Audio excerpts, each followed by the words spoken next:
si Linyo. Sumugod. Hindi ko lang alam po kung ano po ang kanyang ipapaabot, kaibigan. Bakit po? Ano po problema? Patay. Guys, tandaan po ninyo ha. Naparito si Linyo dahil mayroon na naman po siyang nakita na posibleng mas malala pa ang mangyayari dito. Maging matatag po daw tayo lahat mga idol, lalo na yung mga OFW nating mga Pilipino, mga kababayan na naiipit ngayon. Patay na. Ito ang nakikita po nyo, kaya pala napasugod kayo dito. Pero bakit kaibigan, ano po ba nakikita po nyo? Bakit parang nag-alala kayo? Na sana po mga idol na mapag-usapan na lang itong gulo sa Iran at sana ay mag-ceasefire na, sana matapos na itong digmaan kasi palala ang sitwasyon po dito sa mundo natin mga idol. Grabe na po ang naaapektuhan dito.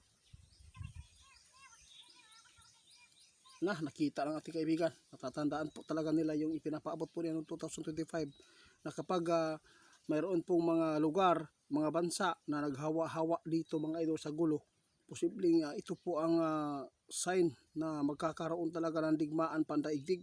Yatay na. Paano na ito ang mga Pilipino natin maiipit dito mga idol.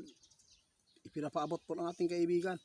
Gusto lang po niya na maging matatag tayo. Lahat po ng may mga anak sa ibang bansa ngayon na naiipit, maging matatag lang kayo. Kaya ipinapaabot ng ating kaibigan para po masupla itong nakikita nila na talagang mangyari talaga itong World War III mga idol dahil po sa ginawa ng Iran. Inatake po ang walang sali dito sa gulo. Tulad po ng Dubai, Kuwait, Qatar. Parang hindi na ito maganda mga idol dahil kapag nakisali itong, kasi parang napikon na yata, naubusan na po ng pasensya ang mga nandyan po sa Middle East na mga lugar. Ipit yun tani.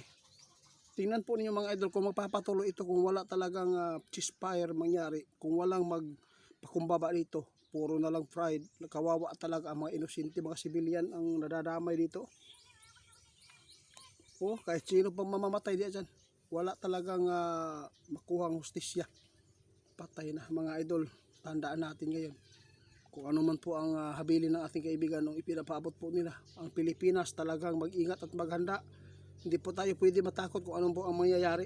Basta ang gawin po natin yung kaligtasan natin na masip tayo sa gulong ito, sa nuklear. Mga tinuro natin dyan, mga pisma, yung mask dapat magsuot. Kaluoy po na ni. Nakita ng ating kaibigan mga idol, grabe.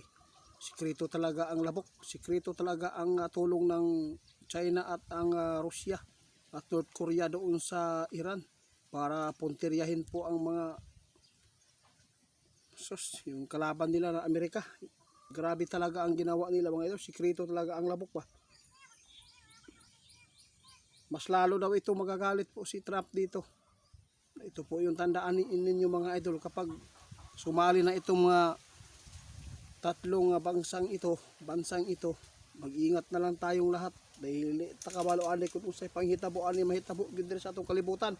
Maunang giingon nga ang tao mismo ang nagbuhat, ang tao talaga mismo ang naggawa ng kasamaan, nagbigay sa pasakit sa mga sibilyan.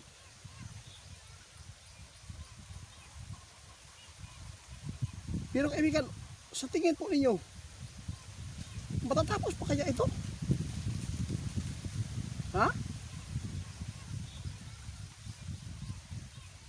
Wala pang nakita si kaibigan mga idol na may mga bansang nagpakumbaba.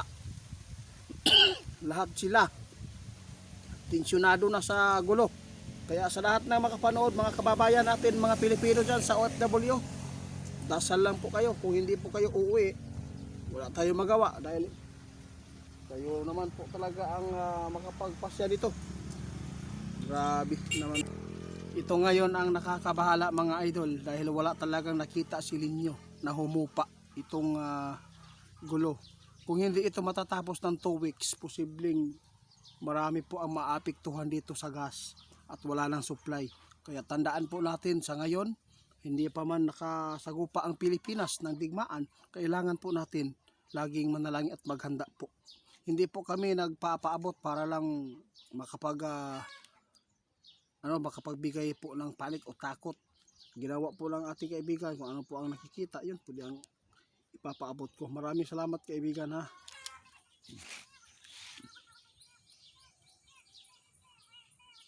Oh, sige, babay po. Guys, katura, no?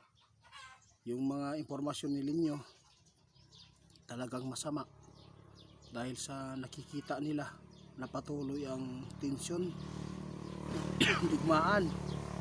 Walang nakita si kaibigan na magpakumbaba dito. Kaya sinasikripisyo nila ang sibilyan dito kahit napapahamak man.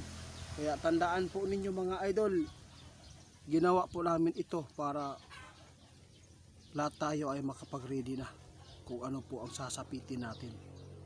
Maganda gumawa ng shifting tahanan na hindi at malayo sa syudad, sa kapahamakan. Salamat.